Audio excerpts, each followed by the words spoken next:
Gerą vakarą visiems. Ar mane visi gerai girdite? Aš girdžiu. Labai gerai. Taigi, noriu padėkoti jums visiems, kad atvykote jau į 6-ąją Cafe Scientific šio ciklo. Taigi, šią kafe turėsime temą elektrooptinės technologijas, kurią mums praves brolis Defense R&D skyriaus vadovas Edgaras Dinelis. Tai prašome.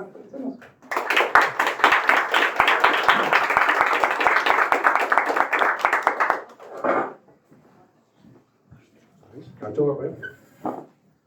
Moderatorių pristatymą.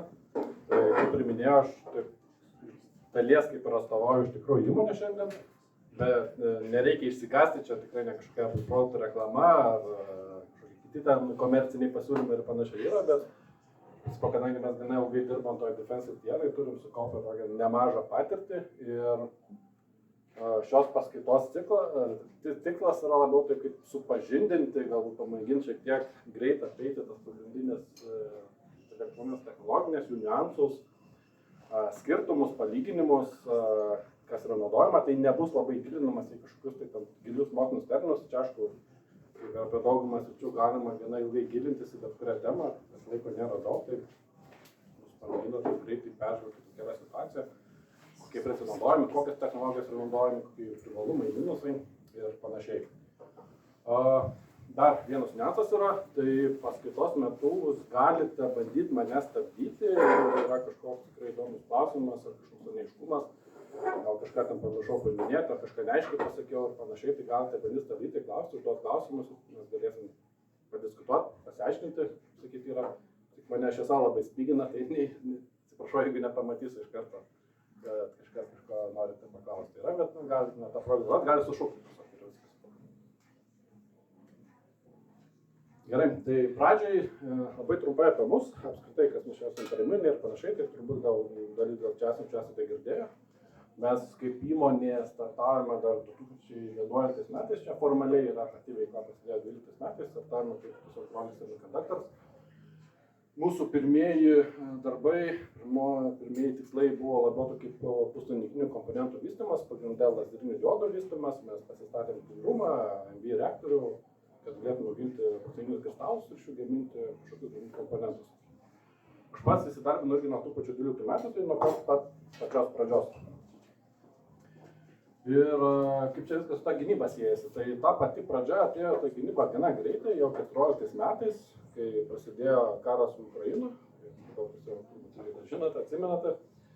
Ir tuo momentu, kai tie žingsniai prasidėjo, tai mes jau tas užrašus ant sienos jau pamatėm, supratom, prie ko čia galiausiai viskas linksta ir panašiai, ir kad galbūt čia galima kažką pradėti toj temai daryti, nes elektropiniai prietaisai, įtaisai, komponentai, jie vis tiek yra neatsiejama gynybos dalis yra ir pradėjome bendradarbiauti su vietiniam jėgų struktūrom, specialių operacijų pajėgų struktūrom ir panašiai, tiesiog domėtis, kokie įrangą turi, ką jie daro, ką naudoja, kokios yra problemos ir panašiai.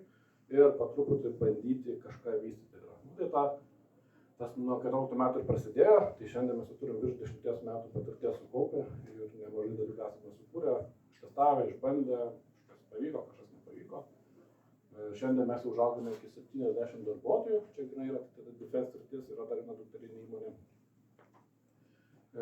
Mes toliau sparčiai augame, čia klausimai, kada bus 100 darbuotojų ir šiuo metu iš jų 14 šiandien iš tikrųjų turime vieną R&D skyriaus žmonių, tai yra tie žmonės, kurie atsakingi už tą visą vystymą, jų aiškinimąsi ir panašiai. Ir aš esu aišku tos skyriaus vadovas. Tai mūsų pagrindinė veikla, būtent yra visokių elektropinių sistemų kūrimas, yra 2 kategorijos lazeriai ir įvairių kamerų. Tai naktinio matymo, termovizorių, svirinių kamerų kūrimas ir gamyba. Šiandien jau esame pagaminę ir pristatę virš 30 000 sistemų visame pasaulyje. Gerai, tai tiesiog tęsim toliau temą ir apskritai, kas yra ta elektroptika, kokiais yra gynyba yra. Tai bet kokį praktiškai elektropinį įtaisą mes galime sutikti visur. Tai yra nuo sraigtasparnių, nuo lėktuvų, nuo laivų, automobilių, galų gale nuo individualaus kario ekipuotės ir panašiai yra, jį naudojami šiandien yra absoliučiai visur, karo srityse, kiek galima surasti visur ir tai yra iš esmės labai svarbus dalykas, nes tai iš principo yra tavo akis, kurios leidžia pamatyti daugiau, pastebėti daugiau, pamatyti greičiau, toliau ir panašiai. Tai pagrindiniai taikymai, kur ta elektroptika ir tie prietaisai yra naudojami, tai žinoma stebėti, žvalgyti ir stebėti ne šiaip dienos metu, bet stebėti ir naktį, stebėti visokiamis oro sąlygomis, rūkas, dulkės ir panašiai. Atpažinti, identifikuoti įvairius pavojus, galų galia jos taikytis, žymėti jos, sekti. Taip pat kitas sritis, aišku, šiandien auga, tai yra akinti ar net naikinti ir panašiai. Tas ir nukreipimos energijos, tai lazeriai galintys yra. Tai gal nebus šios labai dienos tematika yra, bet tai galim pastebėti. Ir žinoma, kitas svarbus dalykas yra, kai tu naudoji tą pačią elektroptiką, tai išlikti pačiam nepastebėtum. Tai yra, jeigu ten su lazeriu kažką bandai apšviesti, pažymėti ir panašiai yra noras, tikslas, kad tu išliktum pasislėpęs, kad tavęs priešas nepamatytų. Tai jeigu irgi naudoja kažkokius panašius įtaisus. Kaip ir minėjau, čia paskaitos tikslas nėra labai jau taip gilintis į kažkokius mokslinius terminus ir panašiai yra. Viskas, ką šiandien kalbėsiu, pagrinde remsis apie standartinį tą vadinamą elektromagnetinių bangų spektrą. Daugelis atsimena tai iš mokyklos laikų. Tai visa ta šviesa, visas tos elektromagnetinių bangų spektras, tai iš principo yra ta pati šviesa. Mes turime tik tais vieną parametrą, kuris iš principo nulime, kas yra ta šviesa. Tai yra jos dažnis arba dar tiesiog dažnai naudojamas terminas bangos ilgis yra. Tai jis apima viską nuo radio bangų, mikrobangų, infraredinė šviesa, ultravioletinė šviesa, gama spinduliuotė galų gale. Ir jeigu atsimenate, žmogaus akis, aišku, šviesą mato labai tik tai siaurą spektrinį ruoželį, kas yra grubiai nuo 400 iki 700 nanometrų. Tuo tarpu infraredinės sritis, kurie pagrinde naudojama gynybos srityje, tai yra infraredinis ruožas grubiai nuo 700 iki 14 000 mm arba nuo 0,7 iki 14 mikronų. Šitą ruožą mes galime pasiskaidyti šiek tiek detaliau, nes šitie terminai yra iš principo daugiausia naudojami gynybos srityje. Tai jis apima, kaip ir minėjau, aišku, tą visible šviesą, ką mes savo akimi matome, near infrared, tai grubiai yra šios infraredinė šviesa iki 1 mikrono, short wave infrared, tiesiog liaudiškai SWIR vadinamai, šiek tiek yra gilesnės, iki 1,7 infraredo. Turime dar du kanalus, tai yra mid-wave ir long-wave infrared, atitinkamai tarp 3, 5 ir 8, 14 mikronų. Kasgi nulėmė būtent šitos kanalus, kad jie taip naudojami, tą nulėmė gamta, atmosfera, oras, kaip sakyti, galbūt laidus yra visible šviesai, bet jis nėra laidus visom spektrum. Ir yra dalis šviesų, kaip pavyzdžiui, tarp 5 ir 8 mikronų ruožas, kuris yra sugeriamas oro. Tai nors ir teoriškai gali gaminti kažkokias kameras, lazerius, kažką, kas toj vietoj šviestų, bet tai nebus naudinga, nes tu iš principo nelabai ką matysi šitoj vietoj. Tai tie atmosferiniai langai, jie iš principo nulėmė, ką mes galime naudoti, kažką pamatyti ir panašiai. Tai kaip minėjau, pirmas artimiausias mums kanalas yra NIRAS, tai near infrared vadinamas yra. Jis yra dažniausiai naudojamas konvencinėje naktinio matymo sistemose, tai ką esate filmuose matosi ir panašiai, kai susiduria su naktiniu matymu, tai iš principo yra tie nirinės tos sistemos, aišku, jos ir visible matom. Kitas kanalas yra SWIRas, jis šiek tiek jau yra brangesnis, sudėtingesnis, tam reikia infragalio ar zingo sensorių, kad jos galėtum jau kažką pamatyti ir panašiai yra. Bet kas visus šitos spektrinius ruožus apjungia, tiek visible, tiek nirinė šviesa, tiek SWIRinė 1,7. Tai kad visos šitos kameros, kurios veikia, jų visas matymas yra paremtas kažkokia atspindėta šviesa. Tai vis tiek objektus, taikinius, scenas, jas reikia kažkaip apšviesti. Ar tai gali būti saulė, žvaigždės, mėnulės, tai gali būti dirbtiniai šaltiniai, lazeriai, visokie iliuminatoriai, kad tu kažką matytum. Jeigu nėra šviesos šaltinio, aklina tamsa, tai tu aišku nieko ir nematysi. Tuo tarpu kiti du kanalai, kaip mid-wave'as ir long-wave'as, jie yra termoviziniai kanalai. Irgi yra įvairius būdus, kaip mes galime tą matymą išgauti, naudotis, kaip sakysim, ir kadmio telurido sensorius, industrijos mikrobolometrus ir panašiai. Bet skirtumas šitų dviejų kanalų yra tai, kad matymas paremtas yra tuo, kad šitie objektai jie patys spinduliuoja tą elektromagnetinę spinduliuotę. Kuo objektas yra karštesnis, tuo tos spinduliuotės yra daugiau, tuo mes jį matome geriau. Mums nereikia jokio apšvietimo šaltinio iš principo, bet natūraliai šviečia. Tai objektai savaime spinduliuoja, tas matymas galbūt yra kažkiek paprastesnis. Mes pamėginsime dabar kiekvieną iš tų kanalų šiek tiek apžiūrėti detaliau, kas yra pagrinde labiausiai naudojama, kur tai daugiausiai sutinkama yra. Pradėsime nuo NIR pagrinde yra. Ir kaip minėjau, tas NIR-as dažniausiai yra sutinkamas, dažniausiai yra naudojamas tam standartiniam konvenciniam naktiniame matyme. Jeigu ten žiūri filmus ir panašiai, kai įsijungia toks žalias naktinis matymo vaizdas, tai principai yra tas naktinio matymas. Dar vienas populiarus dalykas, kas irgi šitame spektrinėme ruože naudojami yra, tai tie visi vadinami lazeriniai taikikliai, pašvietėjai irgi veikia būtent šitame ruože. Tai yra labai populiarūs prietaisai, naudojama dažnai ant ginklų ir panašiai, kas naudojama taikytis ir apsišviesti. Pagrindinis būdas matyti šitame ruože ir apskritai matyti naktį, tai yra naudoti fotodaugintuvus. Tai fotodaugintuvai yra esminis komponentas, kuris įgalina tą naktinį matymą yra. Čia su juo mes galime pasigaminti tą vadinamą naktinio matymo monokuliarą, binokuliarą, užsimontuoti ant šalmo ir panašiai ir tokiu būdu matyti naktį. Kaip karys, čia matome su šalmais, jis turi tokį binokuliarą, jisai iš principo gali matyti naktį. Šita pati technologija, jinai yra labai sena iš tikrųjų, jinai pradėta naudoti dar Antro pasaulinio karo laikais, yra vystyti Vokietijoje, Amerikoje yra. Jos yra sąlyginai pigios, sąlyginai čia toks, kaip sakyti, toks svorio nešantis žodis yra, čia labai palyginus yra su kitam sistemom, nes labai priklauso nuo parametrų, žinoma, yra blogų fotodaugintuvų, yra gerų fotodaugintuvų, bet iš principo toks vienas monokuliaras, jis gali kainuoti apie geros kokybės, tos karinės klasės, 4-5 tūkstančių eurų, binokuliaras apie 10 tūkstančių, 9 tūkstančių eurų. Jų pagrindiniai privalumai, tų fotodaugintuvų, apie jas dar šiek tiek išsiplėsime yra, bet vienas esminių privalumų, kad jų baterijų tarnavimo laikas yra labai ilgas. Nuo vienos baterijos jie gali veikti iki 50 valandų. Tai yra be galo jautrios sistemos, lyginant su skaitmeniniais analogais yra. Tačiau jie turi trūkumų. Tai pagrindinis trūkumas, aišku, yra neatsparus aiškiam šviesom, kas galima negrįžtamai išdeginti. Ir kitos kaip toks trūkumas yra tai, kad yra analoginio veikimo sistemos, ten nėra jokių skaitmeninės elektronikos komponentų ir tu negali to vaizdo nei kažkaip apdoroti, nei užpiešti kažkokį tai ten meniu, kažkokio pasirinkimo.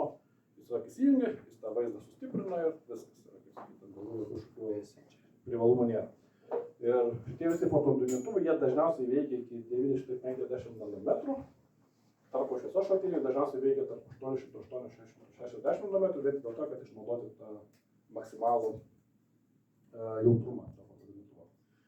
Tai labai trumpai, kaip tie fotodaugintuvai veikia, kokie jų yra esmė, nes vis tiek šiandien tai yra numeris vienas pasirinkimas naktiniam matyme. Yra bandoma, aišku, su skaitmeniniam sistemom prilygti, bet dar ne šiandien. Ir jos yra labai plačiai naudojamos. Tie fotodaugintuvai tik naktiniam matymo sistemos yra. Ir jų esmė yra tą šviesą sustiprinti. Tai jeigu labai trumpai, kaip tas veikia, vis tiek reikia kažkokios mūsų šviesos. Tai ta mūsų scena, taikinį turi kažkas apšviesti. Tai gali būti mėnulio šviesa, žvaigždžių šviesa, kažkoks atmosferos švietėjimas nuo kažkokių tolimų miestų, lazeriai galų gale, kažkokie tai apšvietimai infrarediniai ir panašiai yra. Ta šviesa, aišku, surinkama objektyvinio lęšio, jinai yra fokusuojama į fotokatodą. Fotokatodo esmė yra tą šviesą konvertuoti į elektronus.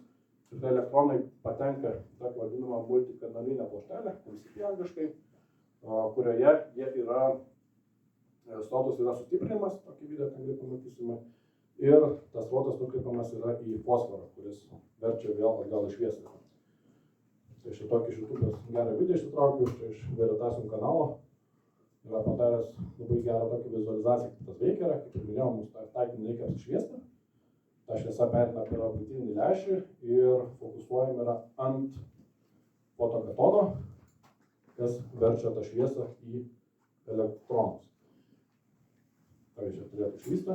Ir tie elektronai patekė į multikanalinę plokštelę, kurioje yra tokie kanaliukai, jie yra specialiai padaryti kampu ir su labai dideliu elektriniu lauku. Čia rodo apie 800 voltų, jie yra įgreitinami tame lauke. Ir jie pataikydami į tos kanaliukus, jie, aišku, neišvengiamai atsimuša į sienelės, nes tas kanalai yra gerai padaryti ir tokiu būdu iš sienelės jie išmuša papildomus elektronus. Ir tokiu būdu visą tą jų daugybą. Tai jų srautas vis auga smarkiai. Ir galiausiai tas srautas jau yra kreipiamas į fosforo ekraną. Tokiu būdu tas yra vadinamas fotodaugintuvas, iš principo, kad mes taip netiesiogiai tų fotonų kiekį smarkiai padidiname. Už to fosforo ekrano dar tūpi šviesolaidė, toksai masyvas yra, kad tą vaizdą kartais reikia invertuoti šitam okuliarui, bet iš principo fosforas, kad dar padaro, žinoma, jis atverčia atgal į matomą šviesą ir tokiu būdu mes turime žymiai sustiprintą intensyvumą. To ir parengtas yra naktinis matymas. Fotodaugintuvų gamintojų pasaulyje nėra daug, jų yra labai mažai, Europoje yra gal kokie 2-3, bet iš principo 90% rinkos vien Europoje turi kompanija Photonis. Tuo tarpu Amerikoje jos pagrinde gamina, šiuo metu ta jau kompanija vadinasi L3 Harris, yra susijungę ir pas juos to fotodaugintuvų esmė gal yra tas, kad jie naudoja tokį vadinamą galio arsenidro tipo fotokatodą. Čia yra tokios Amerikos rinkos pagrindinė ypatybė.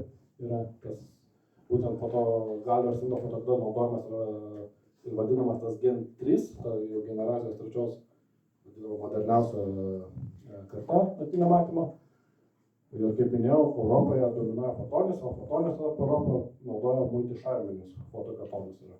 Jų bendrai veikimai yra gana panašus, tai gal skirtumas tarp Photonio Europoje naudojimas, jie turi šiek tiek platesnį tą spektrinį atsakį, jie gali matyti šiek tiek tas ilgesnės bangas ir gal turi šiek tiek tą mažesnį jautrumą, palyginus su galio arsenidro Amerikoje yra. Bet platesnis spektras, yra tik tokia detalė, ką to leidžia padaryti, iš principo tu gali naudoti šiek tiek ilgesnio bangos ilgio lazerius, kaip 9.8, 10.4 ir tokiu būdu tapti nematomu galio arsenidro tubom, kas yra naudojama Amerikoje. Bet tokias detalės yra.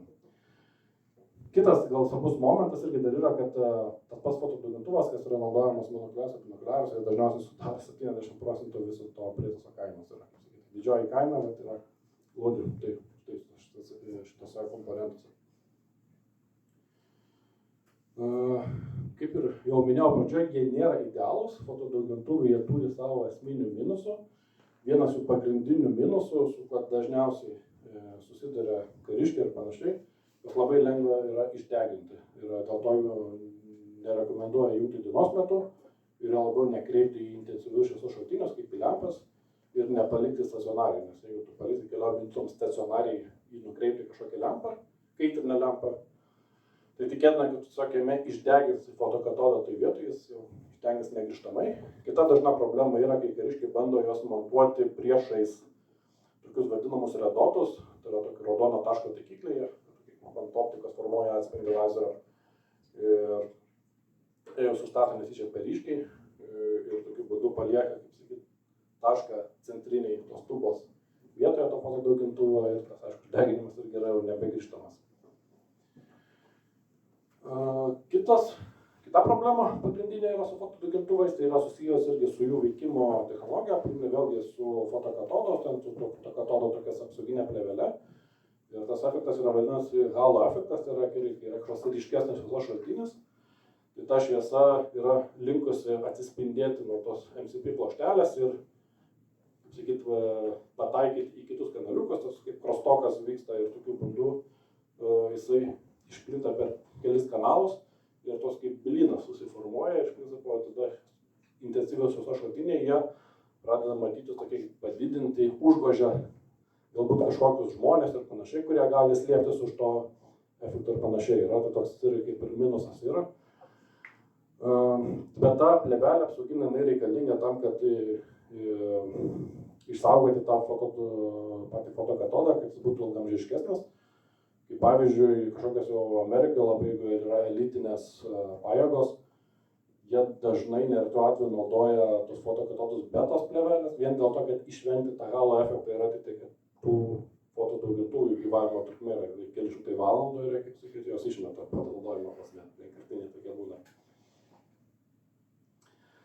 Tai va, kitas konkurentas fotodaugintuvams, tai iš principo nėra, tai žinoma yra standartiniai CCD CMOS sensoriai silicio pagrindu yra, tai jūs turite kiekvieną savo kišenėje, tai yra standartinės kameros, yra skaitmeninės kameros, yra tik tai, kad kai tas kameras yra gamina, jas dažniausiai apriboja su papildomu filtru, kad tiesiog nusikirtų tą infraredą. Bet iš principo tos kameros natūraliai jos mato grubiai iki 1 mikrono ir jos puikiausiai gali būti panaudotos irgi bandyti sukonstruoti kažkokį tais myrinį prietaisą, bandyti sukonstruoti kažkokį tais naktinio matymo prietaisą ir daug bandymų yra, nes tai duoda tam tikrų privalumų, vėlgi mes turime skaitmeninį signalą, vadinasi, mes galime kažkokį video rašymą daryti, mes galime pašyti kažkokius meniu elementus, mes galime turėti galų galę bandyti kažkokį spalvotą vaizdą, tai tie patys sensoriai, jie gana yra pigus palyginus, ypač su fotodaugintuvais.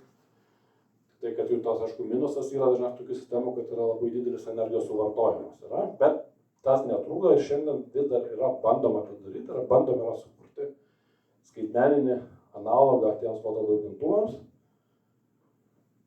Kas metus tas progresas vyksta, bet dar netgi šiandien, 25 metais, dėja geriausiam fotodaugintuvam dar vis nėra prilygstama iš principo.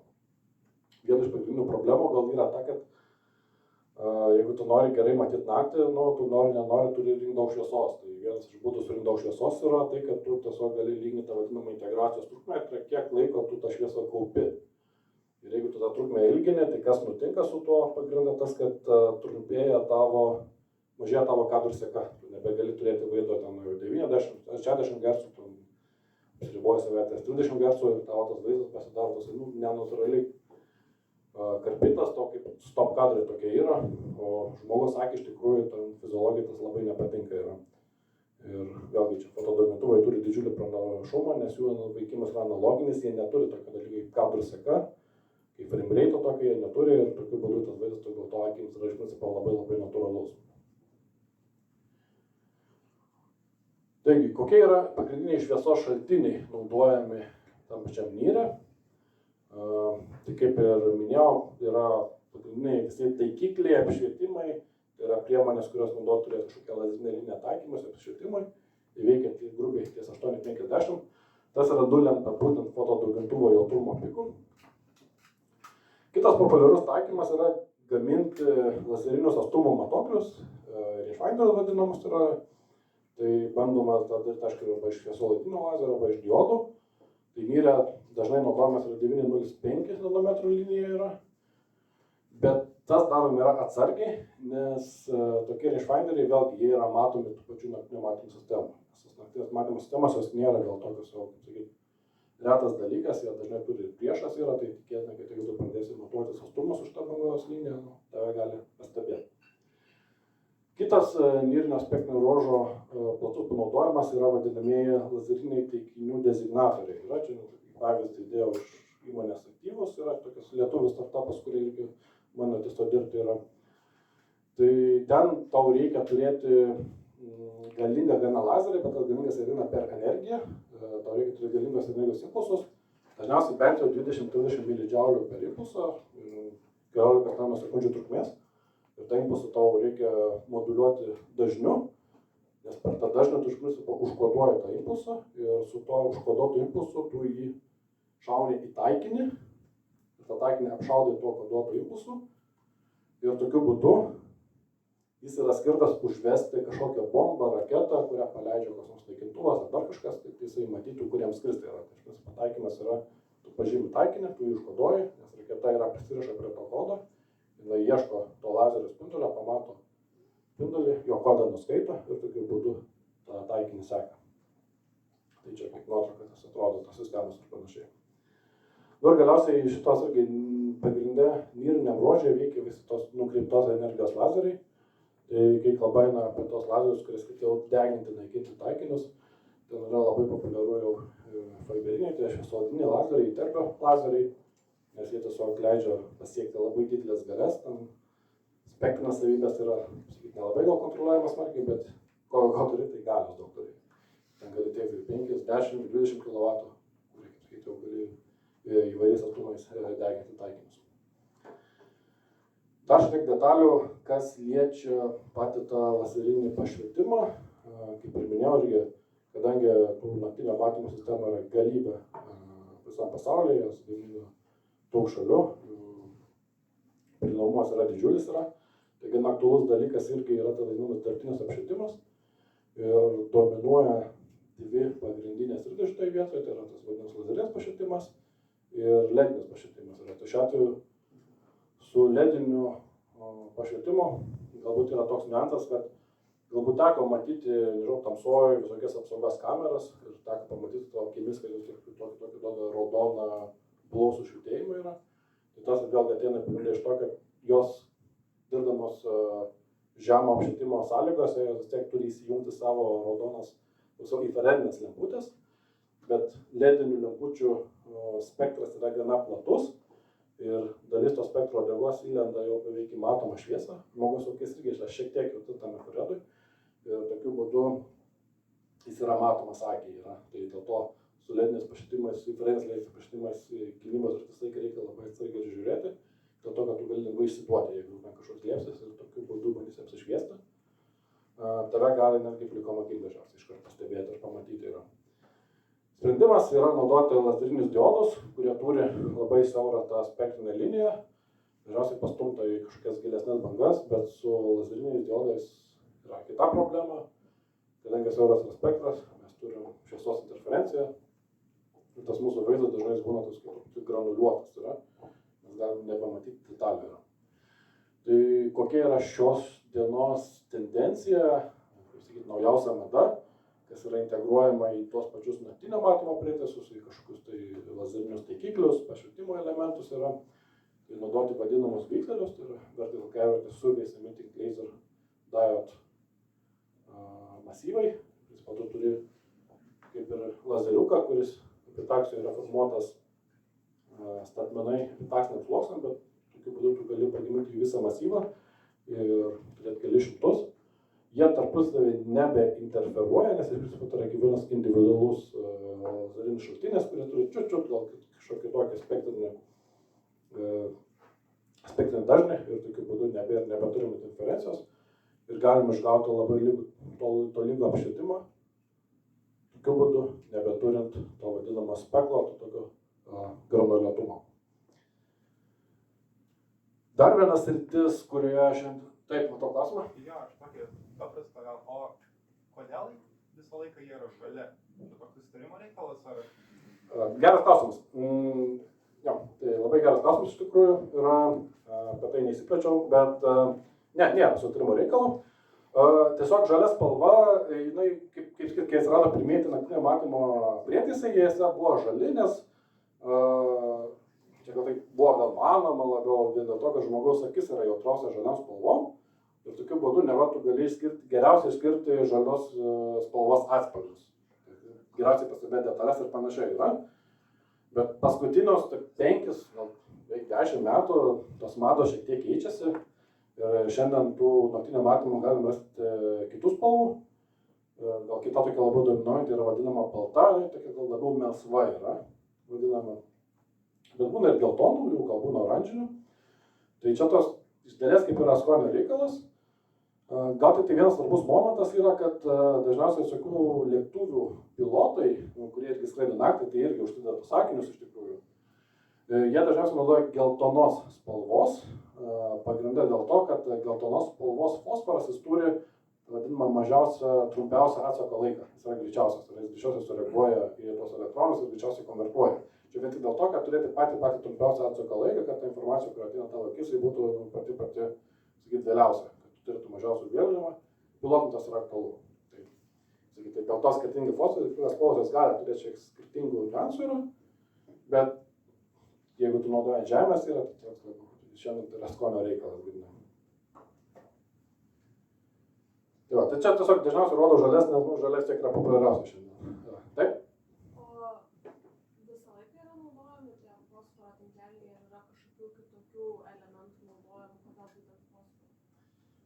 Tų fosforų būna įvairių medžiagų grupės, čia tiesiog tau vis tiek reikia, kaip sakyt, kai tos elektronos konvertuoja tą šviesą, jos reikia sugerti, jos turi kažkas spinduliuoti ir panašiai yra, tai tiesiog tos medžiagų grupės, kurios tą daro, jos tiesiog fosforas vadinamas. Čia nereikia maišyti su fosforo to cheminio elementu, sakyt, čia tas medžiagų grupė fosforais yra vadinama, yra, čia skiriasi nuo fosforo patikra. Aha, taip. Jeigu imti fototubus žalių fosforų ir baltų fosforų, kuo pagrindžiamas yra kainų skirtumas tarp jų? Tai bus brangesnis iškart, gali sakyti. Jo, bet kodėl tai yra? Tiesiog mažiau jų gamina ir lengviau daugiau įrangos yra žaliam yra. Kodėl tiksliai tai jau nežinau, čia labai gilus klausimas yra. Bet vienas kur tai yra ekonominis, jų mažiau gamina ir tos mados keičiasi. Dabar visi galvoja, kad čia galbūt reiktų balto, nes čia kiti nori balto, aš irgi noriu balto vadinasi. Tai ta, kaip sakyti, paklausa atidėja, ar kaina kyla. Tai va, bet čia kažkokia esminis skirtumą tai tikrai nėra. Tiek su žaliu, tiek su baltu yra.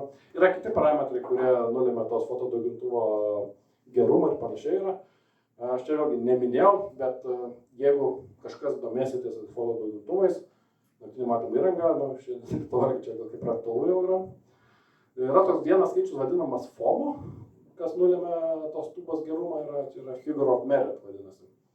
Yra būna kažkas skaičius, dažniausiai. Tas skaičius ten dažnai būna, pavyzdžiui, 1600, 1800, 2000, 2400 yra, iš principo, kuo jis yra didesnis, to jis yra geriau. Bet tas skaičius FOMas, jis yra gaunamas sudauginus du skaičius.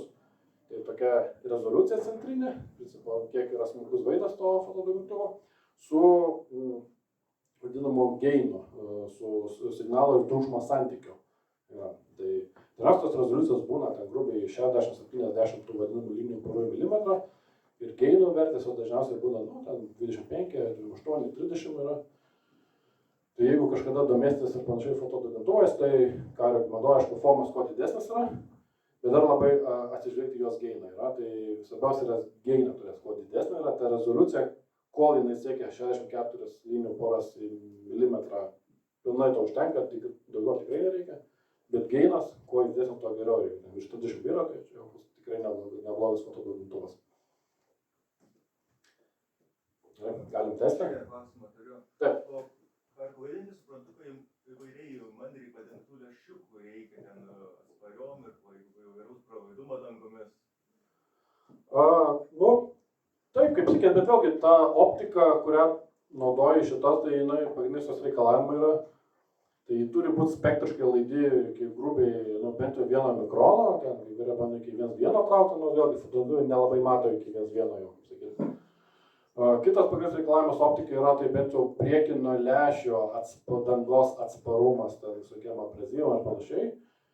Vėlgi šitos pusės dažniausiai, jeigu turi geros kokybės monokuliarai, binokuliarai, jie ateina kartu su vadinamais tokiais sacrificial lenses, kurios tu užsuki arba užmauni ant to prietaiso objektyvo, vien tam, kad yra langelis, kuris yra skirtas, kaip sakyt, būtos priekinių paviršių, kuris sugauna visą smėlį, šakas, ten, ar jis nukrenta ant jo ir jis gali lengvai sudužti. Jeigu sudužti, tu jį pasikeiti kitą, vien dėl to, kad apsaugoti tą priekinio objektyvo lęšį, kas jau yra brangesnis dalykas ir jau taip lengvai jo nepakeisti yra. Ir žinoma, kiti reikalavimai ten irgi ateina temperatūros, kad jis operuotų tiek objektyvas, tiek okuliaras veiktų įvairiose temperatūrose, kad tu galėtum jį saugoti, storinti, angliškai visą temperatūros yra ten yra. Bet tų reikalavimų, daug kas jų tam mil-spec yra aprašyta. Bet vėlgi tas jau yra šiandien tos kaip ir commodity, čia kažkokių labai daug inovacijų nevyksta. Galbūt vienintelė inovacija, kas su fotodaugintuvai šiandien vyksta, tai yra bandymas praplėsti tą matymo kampą. Nes dažniausiai sutikimas yra 40 laipsnių matymo kampas to vieno monoklio ir yra bandoma perėti prie 50, 60 laipsnių. Bet tas įneša savo problemų, tai dažniausiai yra to vadinamų iškreipimų, distortions problema, tai yra didžiulė, kad kažtuose labai kreipiasi. Tai aišku, prarandi rezoliucijos, prarandi to detalumo. Tai visur yra kompromisas. Dėja. Ok, galim dėti toliau. Ką dar aš trumpai noriu paminėti apie tą NIRą, kas čia galbūt aktualiau tiek su Rusija ir panašiai. Tai šitam ruože dažniausiai veikia ir tos vadinamos optikos detekcijos sistemos. Yra tokie įtisai, čia turiu porą nuotraukų, čia grinai yra rusiškos sistemos, viršutinė, tai čia Prizrak yra vadinama iš principo. Tai iš tų sistemų tikslas yra du tikslai. Vienas tikslas yra su lazerio pagalba aptikti, detektuoti kitus optinius prietaisus. Kaip tas grubiai vyksta? Tu turi kažkokį optinį prietaisą, šiuo atveju čia optinį taikiklį yra. Tai ta lazerio šviesa, aišku, tu ją bandai kreipti, arba tu bandai skanuoti horizontą ir ieškoti pasislėpusių tų įtaisų su lazerio šviesa, kurį pataiko į tą optinį prietaisą. Jinai perina per tą visą lęšių sistemą ir žinoma, kaip sakyti, kadangi jinai kolimuota, tai jinai fokusuojasi ir jinai fokusuojasi šiuo atveju dienos taikiklio atveju dviejose vietose, tai žinoma ant tinklelio, nes tinklelį tu turi matyti. Ir dar, aišku, fokusuosi ant tavo akies tinklainės yra. Tai kadangi tinklelis, kadangi tu jį matai, tai vadinasi, šviesos būtent savo nepraleidžia toje vietoje, kur tu jį matai, ta dalis šviesos atsispindi atgal ir įvyksta ta vadinama retrorefleksija, tas spindėta šviesa pereina per tą pačią optinę sistemą ir jinai lygiai taip pat kolimuojasi, tai kaip atšvaitas suveikia ir tą atspindį tu gali pagauti su tą sistemą ir tokiu būdu pamatyti, kad kažkas į tave žiūri. Kita bloga pusė yra, kad jeigu lazeris yra pakankamai galingas, kaip šitos sistemos yra, tai žinoma išdegina tavo akies tinklainę. Tai populiariausia, ką rusai šitoje vietoje naudoja, tai detekcijai, kaip prizar sistema, tai ten yra lazerinio diodo sistema, 800 nanometrų, tai jis gal nėra dar tiek pavojingas yra, bet jie turi tokias nešiojamas sistemas, jos yra neaudimo jėga lazerio, naudoja ketakūnį, ten yra jau daug miližiaulių. Tai per tokią sistemą, kaip sakyti, ne tik detektuos, bet jau liks ir be akies su juo. Yra ten tos visos Ženevos konvencijos ir panašiai, kur tu draudži, kad dalykas naudoti, bet dėja realybė labai smarkiai skiriasi nuo situacijos. Gerai, šiek tiek apie nyrą pašnekėjome, galim pereiti prie svyro, jau šiek tiek įdomesnio, gal naujesnio dalyvo, kas yra mažiau sutinkama. Kaip ir jau minėjau, svyrinės sistemos yra skaitmeninės pagrinde ir populiariausias būdas išgauti matymą svyrą ir naudoti Indžio galio arsenido puslaikinius sensorius, jų matricas. Tai yra skaitmeniniai, kaip įsivaizduoja kokie simosai, tai skaitmeniniai sensoriai. Yra kitų būdų, galima čia Indžio stebėdą matyti naudoti ir panašiai yra, bet kambario temperatūroje be papildomų šaldymų veikia Indžio galio arsenidai. Šitų sensorių vienas iš pliusų pagrindinių yra tai, kad jie turi labai platų spektrinį atsaką. Jie mato ne tik svyrą, bet iš principo jie gali matyti nuo visible šviesos, perėti per nyrą ir iki 1,7 mikronų tą visą svyrą padengti. Jie mato tos 3 pagrindinius bruožus iš karto vienu momentu. Ir tai yra gana jautrios sistemos. Jos iš principo, jeigu naudoji to mažo numberio lęšius, tos mažos skaitinės apertūros, tai tu gali kaip ir turėti tokį pasyvų naktinį matymą. Didelės skaitinės apertūros. Tos mažas F-numberis, aš nežinau. Jo, tai mažas F-numberis, o skaitinė apertūra atvirkščiai. Jo, tai sengačiai aš pataisymą. Neįpėdėt prie tų lietuviškų terminų šitoje vietoje labai taip. Tai va. Pagrindinis minusas tų technologijų, aišku, tai yra labai brangi technologija. Tie sensoriai yra be galo brangos ir tos sistemos automatiškai irgi tampa brangos yra. Tai kokie ten svyrinės kameros, svyriniai taikikliai, jų nėra labai daug visam pasaulyje. Mes tokį vieną irgi gaminame, bet jo kaina gali siekti už vieną sistemą apie keliasdešimt tūkstančių eurų. Tai už vieną sistemą gali tiek sumokėti. Dar vienas iš esminių privalumų yra tas, kad kadangi tu turi matymą platesniam infrarediniam ruože, tu gali naudoti tokius bangos lygius kaip 15-50 mm, tas kanalas iš telekomunikacijų labai populiarus yra. Ir tokiu būdu tu gali apsišviesti, žymėti taikinius, dar kažką daryti, matuoti atstumą galų gale. Ir tu būsi nematomas visom didelėm sistemom. Tai yra visi kariškiai su fotodaugintuvais, su konvencinė telemarketingo sistema, galų gale su telefonais, su bet kuo, jie tavęs nematys. O tu juos matysi, jeigu jie kažką šviesis, kažką darys, tu juos pastebėsi. Yra. Tai dėl to šitas sistemos jos turi labai didelį tokį patrauklumą, susidomėjimą, jau tokių visokių elitinių pajėgų ir panašiai, kurios nori išlikti nepastebėtos, turi tą jau visą high-endą vadinamą, tai svyras tą suteikia, tu gali, kaip sakyti, operuoti ir būti nepastebimas. Kitas privalumas, dar to svyro įdomesnis ir tas, vėlgi mes turime matymą ilgesniam bangų ruože, tai gal kažką dar iš fizikos atsimins, tai šitam bangų ruože mes turime gerokai silpnesnę šviesos sklaidą, tą vadinamą reliejaus sklaidą. Ir tokiu būdu, pavyzdžiui, mes galime žymiai geriau matyti per dūmus. Ir čia dešiniai pusėje mes turime vaizdą filmuotą su telefono kamera, kairėje pusėje su svyrinė kamera. Ir čia tą patį seną filmuojame. Čia kaip visada video signalas stringa, bet iš principo mes galime detektuoti, pastebėti, sekti taikinius, kurie slepiasi dūminėse uždangose. Kokie ten tankai, jie panašiai, jie dažnai paleidžia darbinės uždangas, vien dėl to, kad pasislėpti yra visusine sistema, tu dažniausiai gali matyti kiaurai juos. Ja, su video šaliams čia yra niuansų. Bandom dėti toliau. Kitas įdomesnis toks privalumas svyrinio kanalo yra tas, kad apie šitą spektrinį ruožą, žinoma, nelabai pagalvoja įvairių rūbų gamintojai, ypač kamufliažinių rūbų gamintojai ir panašiai yra, nes tiekia tos, kaip sakyti, bandant dažyti žaliai, panašiai, kad slėptis kažkokiai gamtoje yra, bet jie dažniausiai galvoja apie tai, ką mes savo akimą. Aišku, jie nepagalvoja apie svyrą. Ir taip jau nutiko, kad didžioji dalis visos tekstilės dažų sirinė bangų rožė tiesiog puikiai atspindi šviesą ir tam mes matome tokį baltą šviesą iš principo. Dėl to labai dažnai tai visi kariškiai, jie tiesiog atrodo su tokiais baltais halatais, baltais rūbais. Ir jeigu tu dar bandai apšviesti, tai labai lengvai iš aplinkos išsiskiria, jas labai lengvai pamatyti, surasti, detektuoti, yra tiesiog toksai vienas niuansas. Ir kaip minėjau, didelės skaitinės apertūros leidžia įgalina iš principo tą vadinamą pasyvų naktinį matymą. Ir tokiu būdu mūsų ne visada nebūtinai reikia kažkokio apšvietimo, kažką apsišviesti ir panašiai, kad mes galėtume naktį žiūrėti tokia video pafilmuotas, grinai naktį gal čia mėnulio šviesa yra dabar nesimenu. Čia gal chromuotų bus lazeris įjungiamas, bet jos leidžia tą naktinį matymą turėti. Jis nėra tos geras kaip su fotodugintuvais, jis nėra labai toli. Dar vienas įdomus vyro panaudojimas yra tai detektuoti gana karštus objektus, kaip cigaretės, pavyzdžiui, realiai viskas yra 200 laipsnių, jau iš principo labai detektuojama svirinių kamerų yra, tai va čia kariškis, jis ranką laiko cigaretę, ne kažkokį cigarą, ne kažkokį žibintuvėlį, bet tiesiog paprastą cigaretę. Ir jau šitam rožę tu turi kaip tokį prožektorių labai stiprų.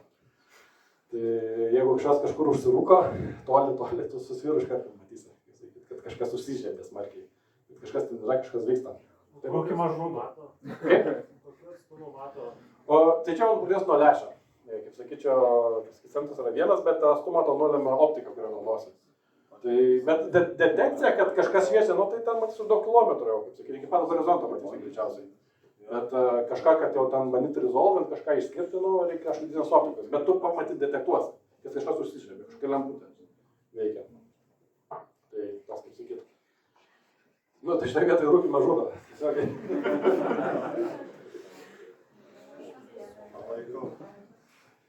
Tai va, dar toks irgi toks jau nišinis dalykas yra su to svirinių bangų ruožu yra tas, kad, kaip ir minėjau, pagrindinis šviesa, kuri naudojama pašvietimui, taikymas yra 15-50 nanometrų, tas gilės infraredas yra ir šita šviesa pasižymi to, kad čia šiaip labai gerai sugeria vanduo. Ir jeigu iki tol kokie nyriniai lazeriai, visible lazeriai labai pavojingi akiai, nes jie, patenka į akies lęšiuką, į stiklakonį ir tas lęšiukas fokusuoja tą šviesą į tinklainę, kas natūraliai išdegina ją.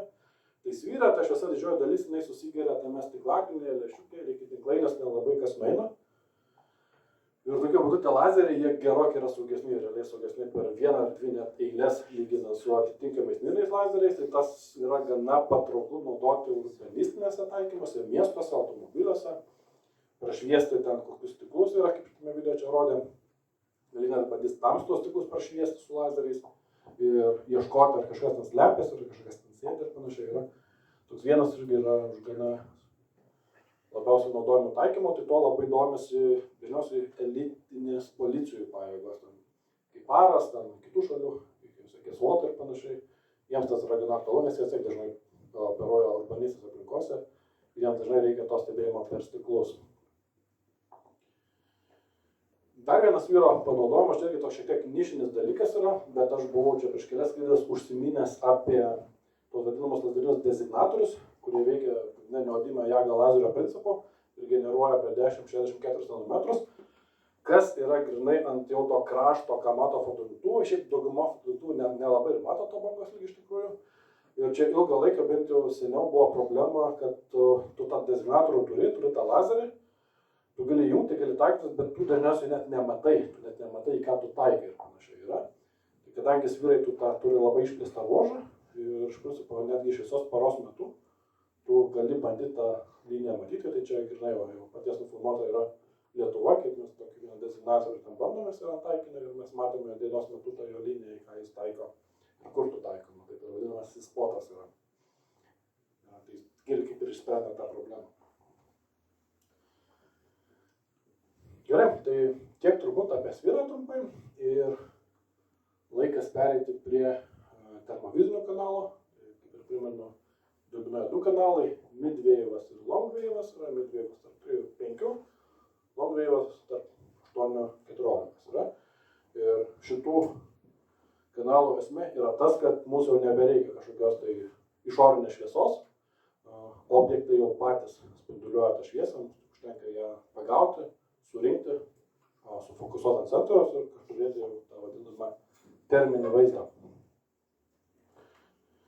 Kodėl tas vyksta ir kuo tas yra paremta, tas spinduliavimas, tai jeigu čia kas jau baigė fiziką ar mokykloje, teko girdėti tokį terminą juodo kūno spinduliuotė, Planko dėsnį. Ką jis sako iš principo, tai kad visi kūnai, visi objektai, kurių temperatūra yra aukščiau 0 kelvinų, 0 kelvinų čia yra grubiai minus 273 laipsniai, jie spinduliuoja kažkokią energiją elektromagnetinių bangų pavidalu. Ir kuo tas kūnas yra karštesnis, tuo tas spektras, tas spinduliavimo intensyvumas yra intensyvesnis ir tas spektras jisai stūmėsi vis link trumpesnių bangų. Tai kaip pavyzdys, žmogaus kūno, grubiai temperatūra yra apie 309 kelvinų. Tai jau tas spektras spinduliavimas yra grubiai ten, nuo 3 mikronų jau prasideda ir jas bangas yra. Tai kada mes jau akimis pradėjome tą spektrą matyti, tai daug kas turbūt teko matyti įkaitintą metalą, nežinau, ten krosnį, pečių ar savo orkaitai. Tai jeigu mes įkaitiname grubiai ten kažkur apie 600 laipsnių arba 800 tūkstantis kelvinų, tai jau nuo tos temperatūros mes jau kabiname matomą spektrą ir, kaip sakytas, matomas raudonumas. Nu žinoma, pats vienas iš intensyviausių šaltinių, tai yra Saulė, 6000 laipsnių. Tai visas matymas, kai mes matom akim, tai iš to ir ateina, iš to Saulės spinduliavimo. Bet kaip minėjau, termovizoriai, tiek Medvejevo, tiek Longvejevo yra gaminami tam, kad jie galėtų matyti tas ilgesnės bangas, tą ilgesnį spektrą, kuriame ir vyksta tas spinduliavimas, gamtos spinduliavimas yra. Tai šiek tiek trumpiau glausčiau apie kiekvieną iš tų Medvejevo ir Longvejevo. Tai kaip ir minėjau, mano Medvejevo spektras yra naudojamas vadinamas tarp 3 ir 5 mikronų bangų ruože. Šiame tipo dažniausiai naudojami yra Indijos tipido arba gyvsidabrio kadmio telurido sensoriai, dar MCT vadinami yra, kuriuos kaip reikia šaldyti, nes jie kameros temperatūroje nelabai veikia, jie labai bijo tušumų ir panašiai. Dažniausiai reikia šaldyti iki minus 200, iki minus 150 laipsnių temperatūros, iki kriogeninių temperatūros, iki azoto.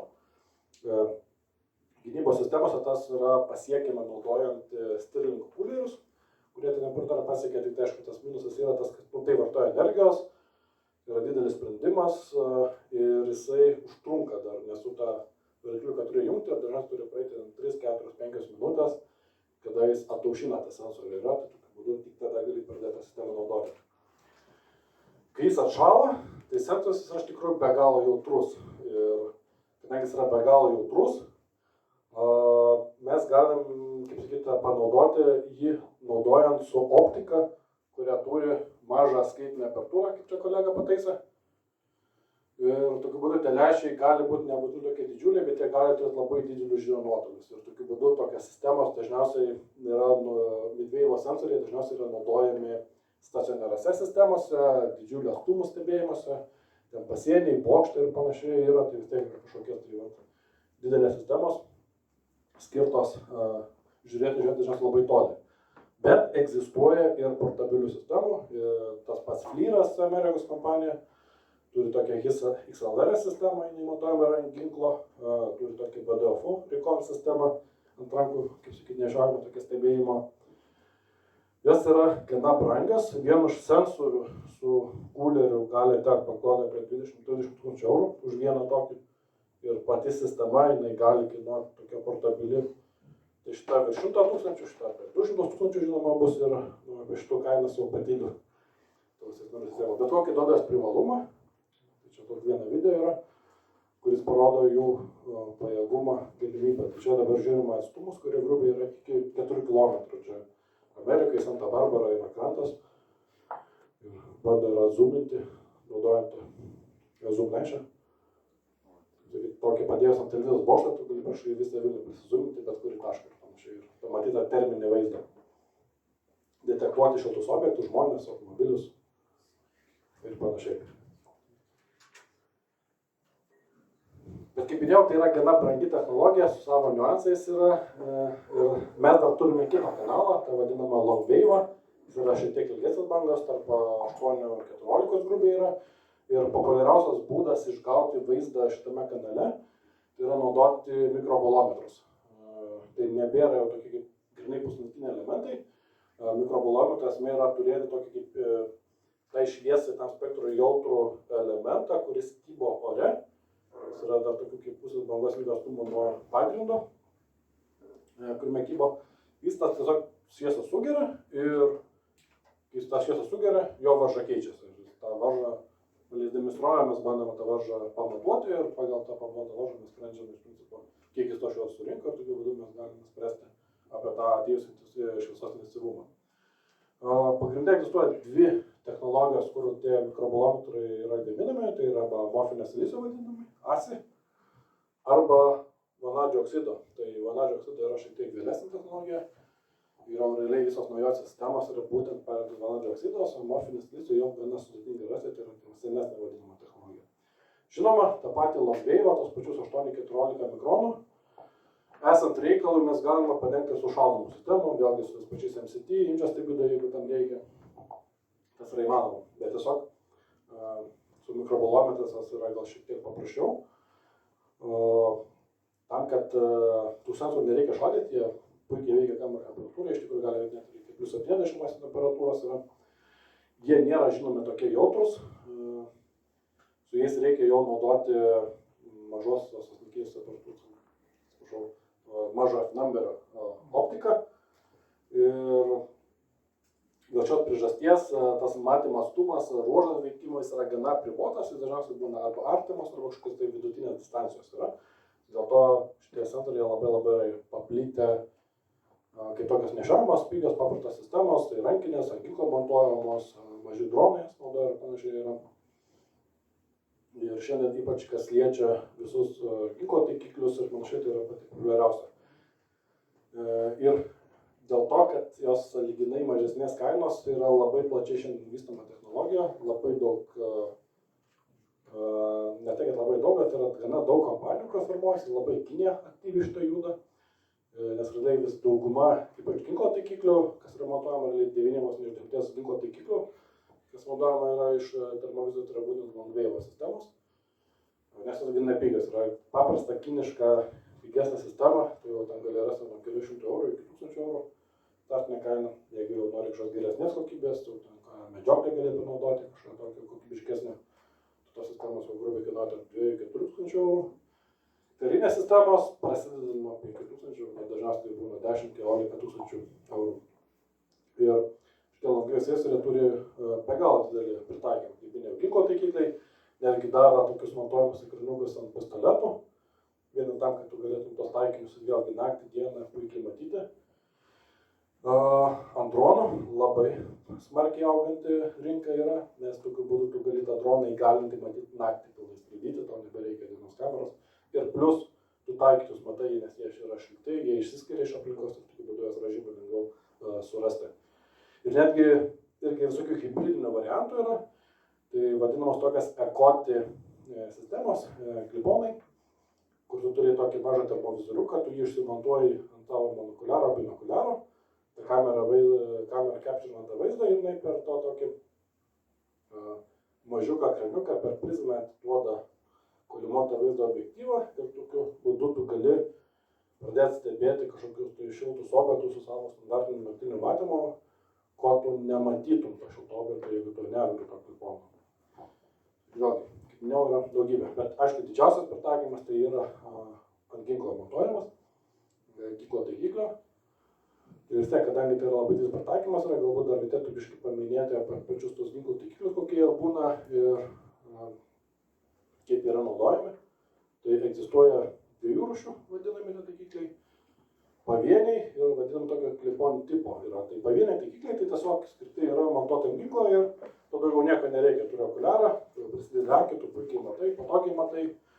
Tai minusas yra tas, kad tu turėsi tą optinį taikiklį prišaudyti, nes tu užsidedi, ginklo begelai nėra tobuli, sistema nėra tobula ir vadinasi, tau reikia dar tą susivesti, kur yra tas centras pataikymas ir tu turi atlikti keli šūvius, pažiūrėti, kur krenta kulka ir atitinkamai pakoreguoti savo tinklelį.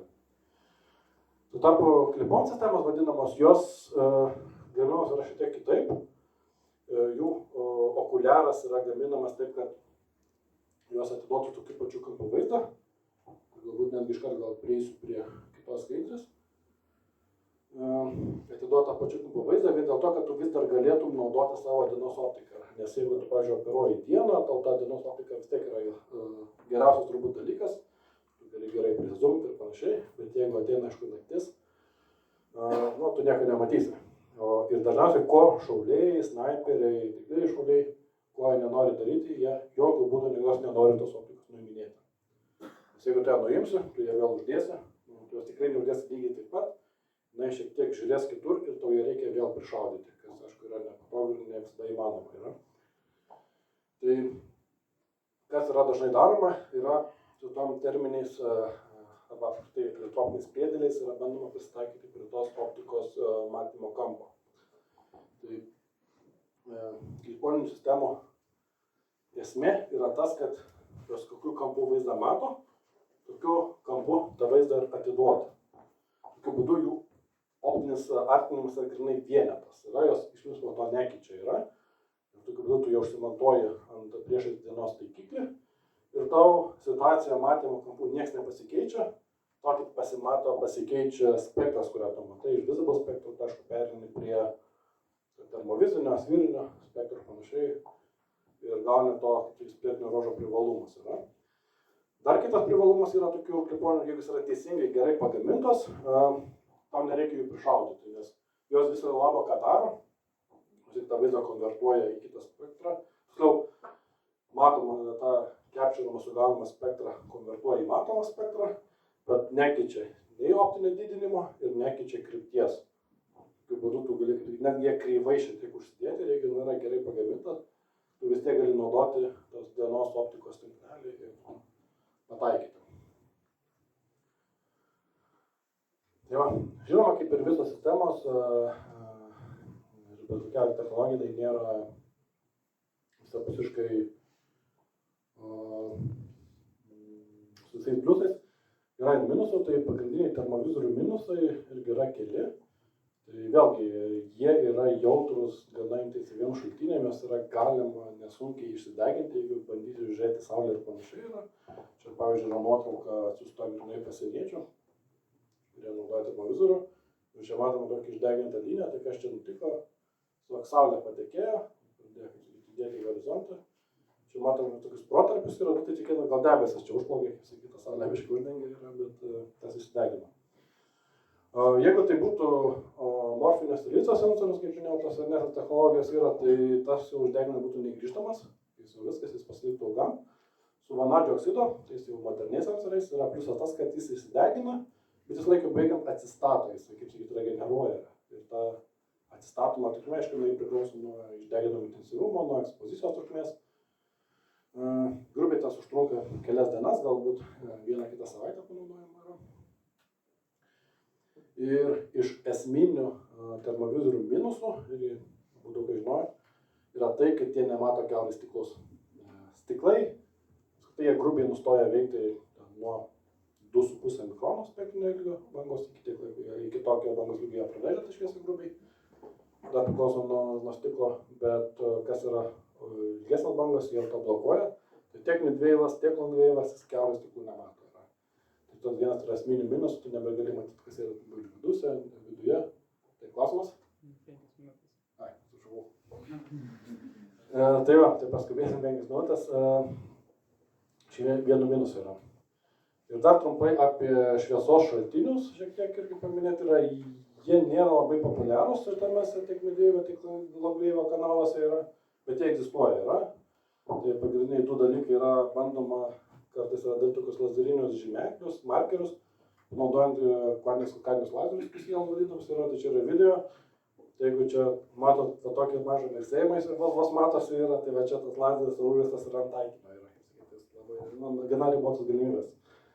Ir kitas pagrindinis taikymas termoviziniuose kanaluose, tai yra tai vadinami švyturiai. Montuoja gamina tokius kaip žybsukus, kur montuoja ant šalmo, kurie bliksia tokiu būdu tam, kad kažkas, kas mato iš toli, mato žybsėjimą, tokiu būdu gali atpažinti, ar čia savas, nesavas, ar panašiai yra. Bet tai yra gana brangios sistemos. Lazerinis taikinys gali kainuoti apie 20-30 tūkstančių eurų. Toks švyturys yra būtent tokio modelio apie 10-12 tūkstančių eurų, būna ir pigesnių šiandien.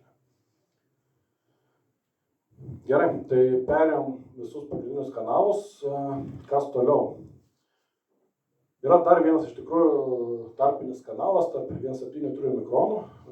Jis yra laidus, atmosfera dar leidžia jį praleisti. Ir irgi vyksta tam tikri gynybos rinka darbai su to kanalu, bandymai jį panaudoti, jie tokie labiau šiandien yra eksperimentiniai, yra tokia Vokietijos kompanija, AEMAS Infrarot, kurie panaudoja būtent to šaldomus dydžio stiprių dar MCT jutiklius ir pagamint sistemas, kurios spektriškai yra jautros tarp 1,5 mikronų, bet pagrindinai fokusuojantis tarp 2,3 mikronų kanalų, nes šitas kanalas jis turi tokį privalumą, kad jis dalinai kaip ir leidžia matyti šiltus objektus, kurie spinduliuoja savo šviesą. Bet taip pat tu gali bandyti kurti lazerinius žymeklius, pašvietimus, tarkim, ties 2,1 mikronų, tai tu leidžia kažką apsišviesti. Tai čia mūsų pačių darytos nuotraukos yra su ta kompanija testuojant. Ir galbūt šito kanalo toks įdomesnis privalumas yra, tai kad tu gali turėti kaip ir termovizorių, kuris mato kiaurai stiklus. Čia sėdi žmogus už stiklo automobilį, čia matosi jo veidas švyti, rankas švyti ir panašiai yra. Tu gali tokią detekciją turėti, nes akinios stiklai veikia 2,5 grubiai yra. Ir tas žmogus judėjimas irgi jisai grubiai prasideda nuo 2,5, nuo 2,4 ir panašiai iki 3 mikronų.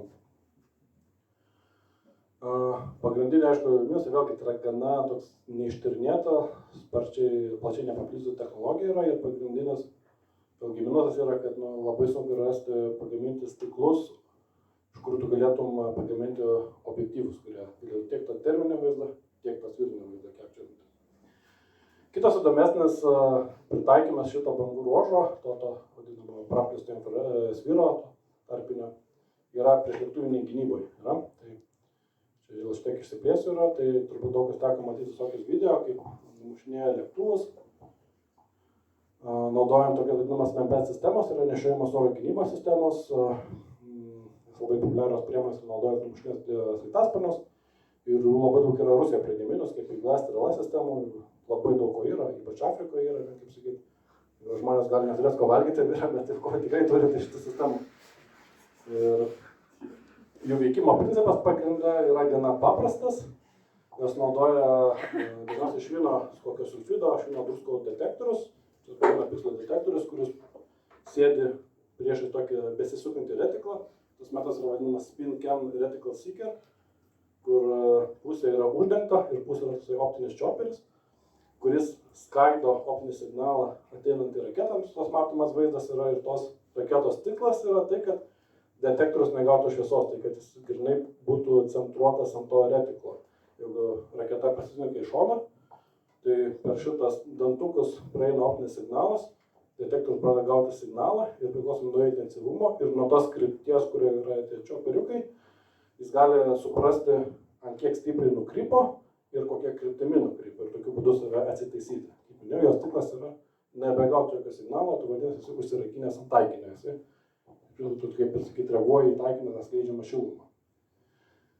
Vienas iš būdų su to kovoti, tai naudoti tos vadinamas karščio liepsnas, angliškai flerus yra, kai lėktuvai sraigtasparniai paleidžia tokius flerus, kurie yra karštesni už tą orlaivį ir tokiu būdu tu bandai tą raketą apgauti, nukreipti, bet jų panaudojimas yra gana ribotas. Visų pirma, jų kiekis yra ribotas, tu turi iššauti jas laiku, jos negyvuoja ilgą laiką. Kyla, aišku, gaisro rizika tiek pačiam orlaiviui, tiek aplinkai ir panašiai. Ir reikia gana daug, nes vis tiek yra labai mažos, kad ir intensyviai šviečia, bet jų bendras intensyvumas nėra baisiai didelis. Tai vienas iš būdų su to kovoti yra naudoti tokias vadinamas DIRCM sistemas. DIRCM reiškia Directed Infrared Countermeasure sistemas. Tokiu būdu tu tą raketą, šilumą sekančią raketą, bandai apakinti lazeriu. Tas apakinimas vyksta tuo, kad tu injektuoji iš principo tą chopperio tokį koduotą signalą į pačią raketą ir tu tą pačią raketą apgauni. Tu injektuoji netikrą signalą, raketa pagalvoja, kad kažkur nukrypau, priimu kažkokį signalą, jinai Aišku, tas signalas yra gana intensyvus, nes tiek tavo lazerio šviesa, ta raketa save smarkiai nukreipia į šoną. Tai kaip trumpai tokios sistemos veikia, kad dirbtinės sistemos dažniausiai vis tiek būna komplektuojamos tokia vadinamas missile warning systems, kurios skanuoja aplinką ir ko jos ieško, jos stebi aplinką ir jos ieško tokio UV signalo pliūpsnio, kuris yra dažniausiai spinduliuojamas, kai ta raketa yra paleidžiama. Ir tas pliūpsnis įvyksta, jis dažnai kartais yra sumaišomas su saulės atšvaitu, saulės atspindžiu. Ir, aišku, nuo to irgi reikia apsisaugoti. Bet iš principo, kai raketa yra paleidžiama, tas signalas yra spinduliuojamas, tavo šviesa tą detekciją sistemą tą užregistruoja. Ką jos padaro, jos nukreipia dažniausiai Dopplerio radarą, jeigu jį turi, su kuo galėtų praskanuoti tą raketą, pasitvirtinti, ar tai iš tikrųjų raketa, ar iš tikrųjų greitai juda. Tai greičiai yra gana dideli. Ir jeigu tas pavojus yra patvirtinamas, tai tu ką turi padaryti, nukreipti, žinoma, tą lazerį tą raketą ir tokiu būdu ją pakelti. Ir ta raketa apsigaudama krenta į šoną. Tai ką ta raketa mato, kai Lietuvos aktyvuoja tą lazerį, jis, kaip sakyti, užsekina, kai jinai mato, bet iš principo tai svarbiausia, kad tu ją injektuoji. Tai kodėl apie tai aš šneku yra, tai iš principo, kad tu padarai tą dirbtinę sistemą veikiančią, tau reikia kelių lazerių, tau reikia lazerių, kurie veikia tarp 2 ir 5 mikronų. Tu reikia suimituoti tą grinai karščio spinduliavimą tos lėktuvo, tos raketos. Ir lazeriai grubiai tarp 3 ir 5 mikronų nebūdavo didelė problema, nes vėlgi tu gali jos pasidengti tą spektrą su QCL, kvantiniais lazeriniais diodais, mažais kompaktiškais. Problema buvo pagrindinė 2 mikronai, 2 mikronų bangos generavimas, nes anksčiau jisai buvo prieinamas pagrindinė tik tai su kietakūnės arba šviesolaidinės Hall-Matulio lazeriais, arba kurie diodais yra kopinami ir bendrai tu turi tokią gana didelę, komplikuotą dėžę, sunkę, kurią kažkur turi matuoti ant orlaivio yra. Tai čia sakant, galim pasakyti, kad Lietuvoje mūsų ta brolis semiconductors pradžia ir buvo nuo galio stebinio lazerinio diodo vystymo technologijos. Ir mes sukūrėme tą 2,1 mikrono tokį moduliuką, kuris galiausiai pakeitė tą paskutinį kietakūnį lazerį ir leido jau kurti dirbtinės sistemas, kurios telpa grynai į tą patį jau galvą ginklą, tau nebereikia turėti to visos lazerinės sistemos. Tai tiek, ačiū už dėmesį.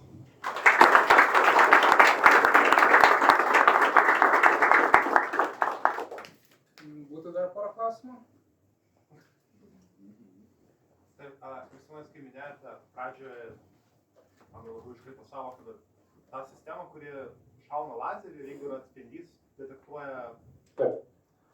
Labai iškrito sąvoka, bet ar tos sistemos gali būti pritaikomos detektuoti ir kitų tipų optinės sistemas, ar tik tai tas pirmasis? Tai iš principo bet kokias optinės sistemas, tai gali būti skaitmeninė kamera, naktinio matymo monokuliaras, kažkoks dienos optinės taikiklis ir panašiai, bet koks optinės prietaikos, išskyrus termovizoriai. Būtent termovizorių nemato, nes termovizorių, nepaminėjau irgi tokio vieno niuanso su termovizoriais, ten dažniausiai yra naudojamas germanio optika arba kokia nors halogenilinė optika yra. Ir jie blokuoja tą šviesą dažniausiai vandenį, nematoma šviesa yra. Gal dar tokį vieną dargi niuansą nespėjau paminėti, tai kas yra su termovizoriais, gal toks irgi minusukas jau šiandien. Jis yra toks labiau geopolitinis, yra tai su germanio tiekimu yra problema, nes optinės klasės Germanija šiandien tiek ir liktai viena šalis pasaulyje, ir Kinija. Iš principo visi, kas naudoja atgaminę termovizorius, tai nori, dažniausiai tas Germanijos ir ateina kažkokiu būdu iš Kinijos. Patį Germaniją kasą, net kaip kažkokią antrinę žaliavą iškasinėja daugiau šalių, tai Kanados, Rusija, Australija, bet tiesiog, kad dar reikia turėti papildomos infrastruktūros, kad tai paversti į optinės klasės Germaniją, tai turi tik Kinija ir Kinija, sakyti, jau nuo metų pradėjo šiek tiek riboti jų eksportą visą pasaulį. Taip. Kiek galios jūsų pagaminti lazeriukai 2 mikronų? Ar tai pakanka tam pritaikymą visiškai? Kiek maksimaliai? Galia. Galia kokia? Šitam taikymui dažniausiai užtenka kelių vatų, bet galiausiai tau rūpi ne individualiai kažkokia absoliuti galia, o rūpi tas vadinamas galios tankis. Tu turi pasiekti tą šviesą vis tiek suformuoti į kažkokį tai specifinį parametrų pluoštą kuris turi tą vadinamą skaistį, angliškai tas terminas naudojamas yra radiant intensity, kuri ten būna dažniausiai keliasdešimt kW teradianą, kuri turi pasiekti, kad būtų pakankamas, kad tu užtikrintai galėtum injektuoti tą kodą. Dažniausiai galia būna keli vatai, bet ne tas yra svarbiausia, tankis yra svarbiausia pasiekti. Tai M kvadratas tada koks? O ne M kvadratas jis nerūpi. Svarbiausia, tu turi kažkokią fiksuotą solid angle, tą erdvinį kampą, kuriame tu turi užtikrinti tą intensyvumą. Tau tas, kokia optinė poslo kokybė nelabai rūpi iš tikrųjų. Tu turi deliverinti, turi pristatyti reikalingą galią į reikalingą erdvinį kampą. Kol tu tą pasieki, tai sistema bus veikianti.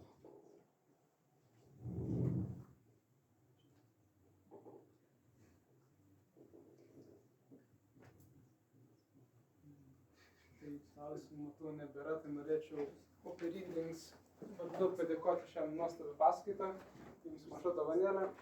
Ačiū labai.